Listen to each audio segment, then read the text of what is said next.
অপারেশনটা লঞ্চ করি এবং এই 4:30টার দিকে মূলত আমরা ফাইনালি সাকসেস হই। সাংবাদিক বন্ধুগণ, আপনাদের ধন্যবাদ। এই সময় করে সন্ধ্যার পরে আপনারা এসেছেন। যে বিষয়টি নিয়ে আমরা কথা বলার জন্য এসেছি, শুরুটা এরকম যে গত রাতে আমরা সংবাদ পাই যাত্রাবাড়ি এলাকা থেকে যে জাকারিয়া নামে একজন ব্যক্তি, যিনি পটুয়াখালী জেলার কলাপাড়া উপজেলার পায়রা তাপবিদ্যুৎ কেন্দ্রে সাব কন্ট্রাক্টরের কাজ করে, তিনি যাত্রাবাড়ি এলাকা থেকে অপহরণ হয়। তো তার স্ত্রী তখন থানায় যায়, যাত্রাবাড়িতে একটা অভিযোগ করে এবং সাথে সাথে আমাদেরকেও অবহিত করে। তাৎক্ষণিকভাবে আমরা রাতেই আমাদের টিম ডিপ্লয় করি এই জাকারিয়াকে উদ্ধার করার জন্য, কিন্তু রাতের বেলা আমরা শেষ করতে পারিনি, অপারেশন চলমান ছিল। দিনের বেলা আজকে অর্থাৎ 28 তারিখ, 28/9/2024 আমাদের ডিবি ওয়ারি ডিভিশন এবং আমাদের সাইবার টেকনিক্যাল ইউনিট যেগুলো, এই দুটিকে সমন্বয় করে আমরা সকাল থেকে আবার অভিযান পরিচালনা করি। বিভিন্ন সময় তারা লোকেশন পরিবর্তন করে। এই অপহরণকারী চক্র জাকারিয়াকে নিয়ে কখনো মহাখালী, কখনো গুলশান, কখনো কেরানীগঞ্জ, এভাবে তারা চেঞ্জ করতে থাকে অবস্থান। তো সারাদিন আমাদের টিম তাদের পিছিয়ে ছুটতে থাকে, আমরা মনিটর করতে থাকি, টেকনোলজিক্যাল বিষয়গুলো আমরা দেখতে থাকি কী অবস্থা। সবশেষ একটি সংবাদ পাই যে বিকাশে 25,000 টাকা তার ভিকটিমের রিলেটিভরা পাঠিয়েছে একটি নম্বরে। সেটিকে ট্রেস করতে আমরা কদমতলী এলাকায় একটা টিম পাঠিয়ে দিই। সেখান থেকে ওই অপহরণকারীর মূল হোতা কবিরের স্ত্রীকে আমরা ওই টাকাসহ আটক করি। ওর মাধ্যমে তথ্য পাই যে পল্টনে একটি বাসায় ওর অফিস আছে কবিরের। সেটি আমি একটু যদি বলি যে 36 পুরানা পল্টন হোসেন ভবন, এটির 4র্থ তলায় কবিরের একটা প্রিন্টিংয়ের অফিস আছে। সেই অফিসে আমরা অফিসাররা সহ সকলে সেখানে অভিযান পরিচালনা করি। সেখান থেকে আমরা ভিকটিমকে উদ্ধার করতে সক্ষম হই অক্ষত অবস্থায়।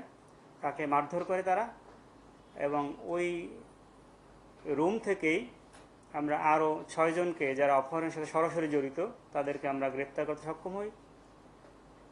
ঘরটি আমরা তল্লাশি করি। তল্লাশির এক পর্যায়ে কবির যে টেবিলটা ব্যবহার করত তার ড্রয়ার খুলে আমরা 2টি বিদেশি পিস্তল, 18 রাউন্ড গুলি এবং 4টি ম্যাগজিন সেখানে পাই। তার সিপিইউ আছে একটি, সেটি আমরা জব্দ করি। যতটুকু আমরা এ পর্যন্ত তথ্য যে সে একটি বড় অপহরণকারী চক্রের সাথে জড়িত এবং অস্ত্র ব্যবসায়ী, ডিলার, কারণ একেবারে নতুন চকচকে অস্ত্র আপনারা দেখেছেন। আমাদের পরবর্তী কনসিকুয়েন্স অভিযান চলমান আছে এখনও। এর সাথে আরও কারা আছে, আমরা যাদেরকে অ্যারেস্ট করেছি তাদের জিজ্ঞাসাবাদের পরবর্তীতে আমরা বাকিদেরকে আইনের আওতায় নিয়ে আসার চেষ্টা চালাচ্ছি।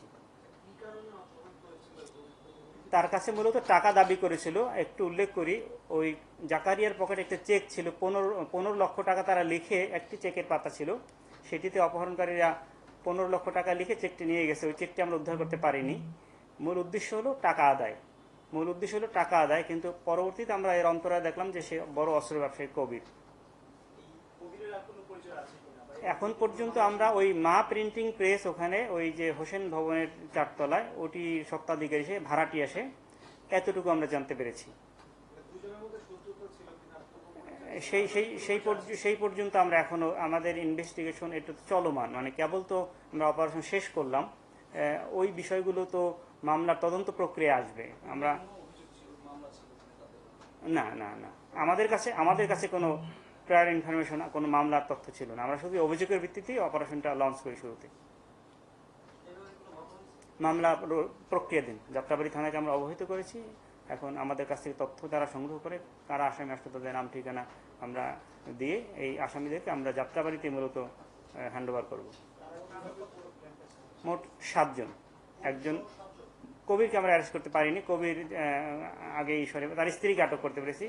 ওই যে বিকাশে যে 25,000 টাকা প্রথম যে সূত্র ধরে আমরা তাদেরকে ট্রেস আউট করি, সেই কবির স্ত্রী সূচনা, তাকে আমরা ওই টাকাসহ কদমতলী থানাধীন এলাকা থেকে অ্যারেস্ট করি।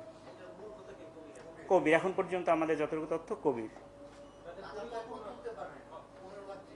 না, ওই ব্যাংকে টাকা নাই।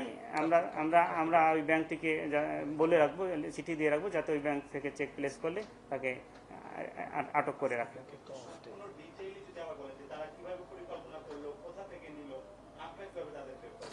আমি একটু বলি, পরিকল্পনা কিভাবে করলো সেটি তো আমাদের ইনভেস্টিগেশনে বের হবে। আমরা তো অপারেশনটা আবার শেষ করলাম।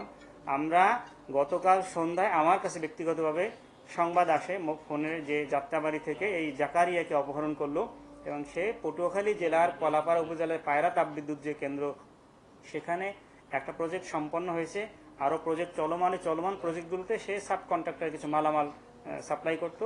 তো তার স্ত্রী যে কোনোভাবে আমার নাম্বার সংগ্রহ করে আমাকে ফোন করে বললো যে আমার হাজব্যান্ড জাকারিয়াকে এই যাত্রাবাড়ি ফ্লাইওভার থেকে অপহরণ করে নিয়ে গেছে এবং তারা এখন 5 লাখ টাকা দাবি করছে।